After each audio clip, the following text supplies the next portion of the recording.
Huu ni mwezi wa matoleo mapya na hii ni Samsung Galaxy A26.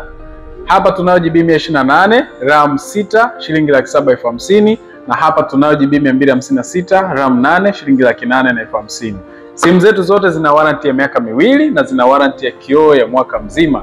Yes, hizi simu zipo hapa dukani Samsung Brand Shop, zinapatikana kwa bei ya cash, bei ambazo tumezitaja hapo. GB 256 kwa 128. Simu hizi zimekuja na kitu special kabisa ambacho ni Artificial Intelligence, AI. Yes, simu hizi zina Cycle to Search, simu hizi zina Photo Assist. Yes, karibuni sana mfurahie ulimwengu wa Artificial Intelligence ndani ya Samsung Galaxy A26, na zina battery imara sana ambayo inatunza chaji kwa muda mrefu. Kasi ya internet ni 5G, lakini pia zina kioo ambacho ni Super AMOLED. Very smooth, lakini pia ikiwa na 120 Hz. Kwenye frequency simu iko faster sana. Karibu, nyama ni mwingi sana ndani ya Galaxy A26. Simu hizi zinakuja na bei affordable kama ambazo tumezitaja. Karibu sana Samsung Brand Shop ambayo iko hapa Posta sana Mnaskari. Lakini kama uko mkoani na umependa simu zetu, check na sisi tutakutumia simu popote ulipo. Karibu sana.